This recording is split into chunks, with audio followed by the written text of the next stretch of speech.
Michael del Castillo. I'm senior editor at Forbes in charge of our blockchain and cryptocurrency coverage. And I'm here speaking today with Nikolina Lauc, the co-founder and CEO of GlycanAge. GlycanAge is not a cryptocurrency and blockchain startup, so the fact that you and I are speaking together has a story in its own right. But with that tease, I want to kind of start at the beginning. Nikolina, if you could just tell me a little bit about, so who are you, and how did you get into the space that GlycanAge is in? So, by background, I'm an entrepreneur. I started very early teens, and that's all I did for about 11 to 12 years now. My family are all scientists, and I didn't start with science, but my father's a little bit of a mad scientist, so he's been selling me these ideas for over 10 years. And then eventually I switched from tech into longevity and application of this science into a commercial market. So describe GlycanAge for me. What exactly is it? Where is it based? What does it do? Who are your customers? We're based in London, UK, but our research lab started in Croatia. And the research lab he started research 30 years ago. And the lab has existed for about 15, 16. And we looked at more human glycans than the rest of the world combined. So we're very unique in the technology. The human glycan is something that most people haven't heard about. Yes, let's get to that. It's a part of your cell biology. They're post-translational modifications, which means that they incorporate genetics, epigenetics in your environment. And when you look at them in a big group of people, the first thing you see is aging. So now we measure aging, so we can tell you what your biological age is. But we also have a number of biomarkers which can predict diseases up to 10 years before they happen, and recently also detect menopause, which you wouldn't believe it, but hasn't been done. So let's talk menopause. First of all, I want to talk about the way it's currently handled. So there's I found surprising methods by which a woman who is either premenopause or diagnosed with menopause begins to seek treatment. And I think that kind of gets us to what brought us today. So tell us a little bit about what was it that you discovered about menopause while you were doing your glycan research, and what have you learned about the way that menopause is currently treated? So we always notice that there's gender differences in how we age, and this is aging of the immune system. But we never had menopause data. We just assumed maybe this could be related, but we never had data for it. So when we went to a commercial market, we actually got to meet this end user. We would tell them, oh, we see this acceleration. Are you in menopause? And they would say, no, I have a perfectly regular cycle. And we kept seeing it. And then I learned that you diagnose menopause retrospectively. Meaning, once you've had your final cycle, you still have to wait a year plus a day, and then you're officially in menopause, and that's when you can access help. While a woman can be in a hormone difference, so her hormones can be declining, combined with all of the menopause symptoms up to 10 years before this happens. So it's the only condition where you really, and then because all of these symptoms overlap with different things like depression, anxiety, fibromyalgia, insomnia, they just keep getting the wrong drugs and misdiagnosis. So let's talk about that. So you're essentially, we're in a place right now, and as a side note, is this globally? Is this in the UK? Is this in Croatia? Like, is this, when you talk about the year plus 1 day, is that across the board? Everywhere. Okay. So if you look at how you define menopause, it's a year plus a day from your final cycle. And so during that entire time, including the potentially years before that, when you're experiencing symptoms, each symptom is being treated separately by, for example, if you have depression, some antidepressants. Yes. But it's not being treated as menopause. No. So, you saw some data in your glycan research. Incidentally, how many people and for how long did this research go? So, research from the start, we followed so far over 200,000 people in different biobanks. Okay. Tested longitudinally different time points. And that went, some cohorts are really old, so they're like 30 years old. But we've been focusing on this high volume studies of people for about 10, 15 years. And what did you discover specifically about menopause that made you think there might be a monetization opportunity? Well, in the actual customer, we realized that they don't know what's going on. And then we wanted to go and validate that this is to do with their menopause. So we went back to a cohort we studied before, which was a twin cohort of 2,000 twins, measured over 15 years, every 7 years. And we saw that the changes we see, not just in these individuals we had as customers, but in this big cohort, happen before the final cycle has stopped. So we see this perimenopause or the transition, which you currently can't diagnose, because if you are looking at hormones, they have a short half-life, which means how fast does the molecule expire. And for hormones, for example, FSH, which is misused in practice, it's a couple of hours.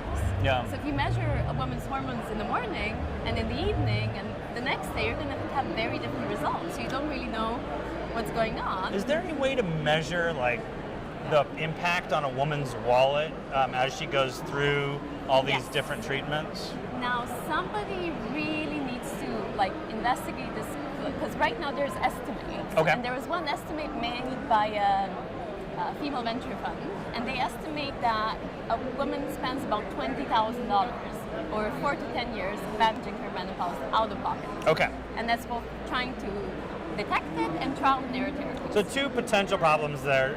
A, it's out of pocket, and B, they're treating symptoms with non-menopause drugs. Okay, so I think we've set the foundation here. Let's get to, so you're an entrepreneur, Yes. You see this data set, you see some interesting evidence. What do you do next? You go to look for some money. Yes, and so my inspiration was the person, and some of them were even friends, and they would like not sleep for 5 years and not know what's going on and so forth. So I thought this was a massive problem that really needs to be, like, it's amazing that it hasn't been fixed. So we both applied for grants, traditional grants, and went to VCs. And from the VCs, depending on the fund, but if they're male-dominated, they'll be like, is this a real problem? Does this happen to like 10% of the population, perimenopause? So there was a lot of lack of knowledge around menopause and the size of the problem, because also it's a taboo. So a lot of it, even woman to woman, it's not spoken about enough, let alone the other side. So incidentally, how big is the population that's impacted? 1.2 billion. So there'll be 1.2 billion women in menopause by 2025. All right. And so after the VCs asked you this very politically correct question, you went to other people, right? Was it researchers that were next? Yes. So with VCs, also it was still like, it was just discovered, just patented, and they're very risk adverse to anything that needs an additional trial. So we also had this risk, they were adverse to the scientific side. And usually they were tech funds. Like there are very few which were focused on biomarkers. Even if you look at biotech funders, there's very few of them. Then we did the grants, and we got 3 rejected, and we really put a lot of, like, there was, like, now we have such a huge level of being able to justify that this is a health risk at every single level. But we would get feedback of, nobody dies from menopause. Not in those direct words, but reading through the lines, is it a big enough problem? Is it an actual health condition? Is it just over-diagnosed and over-medicating? It was, because it's also aging, it's natural. So it has the same problem we have in longevity, that we're not thinking of it as a problem. So we wait for things to break, and then we patch them up, instead of working at the beginning and trying to prevent that from happening in the first place. So at any point, did you just give up? Or did your savior come in before you gave up? I never give up. So it's just a matter of time. So we were pitched by this crypto research funding DAO. Called? VitaDAO. Okay. And what is VitaDAO? So VitaDAO is a DAO that funds longevity. A distributed autonomous organization. That funds longevity research. So their pure focus is longevity research. And if you're looking into longevity and you're not looking into menopause, you're neglecting 51% of the population. Well put. And so how many people are involved with this VitaDAO? What do they do? What was the offer, and what did you end up accepting? So it's about 5,000 people in the DAO. And they have a review voting system, so you pitch first, you have a first screening, and then you pitch it, and then they vote on it. And just to be clear, so a DAO is basically software that exists on a blockchain that lets a group of people come together and interact, make decisions without having to have a manager. The software does all that work. And these 5,000 people came to this particular software which exists on the Ethereum blockchain. And they said, hey, we might be interested in funding you. Is that an accurate? Yes. Okay, cool. Yes. And so you accepted. What happened next? So we pitched, first we were pitched by their group, so they liked what we were doing, and they thought, oh, this could be a mechanism for you to raise it. And it took us a little while to warm up to it. We were new to crypto, so we were skeptical. A little bit skeptical. But then also as we got to know the group, and as you got to meet the group, it was super. It's a great group of high profile, highly forward-thinking individuals that we got hooked, we pitched, and it went through. And it went through to the tune of what? You're not going to be announcing this until later tonight. Yes. This video won't run until much after that. So we're funding the first larger trial in practice, so not retrospective, but current clinicians evaluating it. And we're receiving $250,000. Very cool. To follow a couple hundred women in their menopause transition. And after you get that data, what happens next? So one piece of data is the clinical evaluation in real life setting. So is this new tool valuable to me? Second is building this more advanced algorithm that has close data to as you're transitioning rather than the SPAR data we had with 7 years apart. And then also it's having the samples we can run through regulation later. So we already have a partner where we can run the samples through their system and then get it regulated so it can be a medical so it can be a diagnostic test. And as a result of what you learned, there may or may not be some patents that come out of this. Tell me, or maybe there already are patents. How do we get into NFTs and patents here? Yeah, so we already applied for a patent, so we have a PCT application together with King's College, a research lab, and us as a commercial company. So the patent is already pending for the application of glycans to detect menopause. The DAO has two ways of working. One is putting the patent in the NFT. And we didn't do this with this one. What we're doing, we're giving a revenue share or a type of royalty fees to the DAO. And then this is the way they get their return on investment. So it's a very small piece of funding that we need to get this to the end stage, but it's a very critical one to get us through these 3 key steps and then be able to actually... And so let's say that after you get the money, after you do your research, you get data that supports all of your theses. Are you going to then take that data and go back to these VCs and researchers who told you no, or are you going to go back to the VitaDAO? Depends on how fast the VitaDAO grows.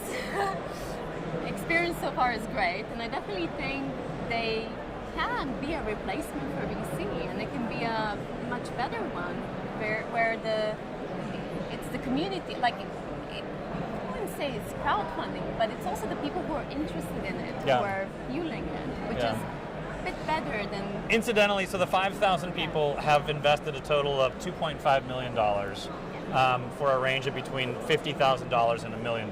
So while it's a crucial part of your business, compared to the traditional VC world, it's small dollar amounts. And so that's what you mean when you say that depending on if they grow. Yes. Yeah, okay, cool. Is there anything else that you'd like to add about your work, about blockchain, about crypto, about how old-fashioned VCs are? Well, when it comes to VCs, obviously our valuation would be a lot higher on the second one, so they have definitely missed out. What would I like to add? I think it's really unreal how women's health issues are not addressed. Yeah. And even in longevity, which is a very rapidly growing new idea that's catching fire, women's health is a little bit left behind. For example, ovaries are the fastest aging organ in the body. So if you're looking at interventions for aging, why aren't you starting with the ovary? Love it. 35-year-old, I'm kidding. But it really is a great opportunity that's lots of times being overlooked. And I can already tell that they're gonna yell at me later if I don't ask this question. Can you define longevity for me, just in case they need that? Longevity, many different, living as long as possible, as healthy as possible. Can you say it with the word in it?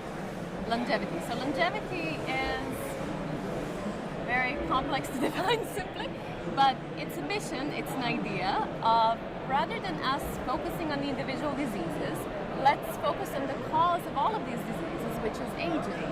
So it's health prevention, to a point that we can prolong and extend both lifespan and health span to as much as possible, which could be forever. Awesome. So.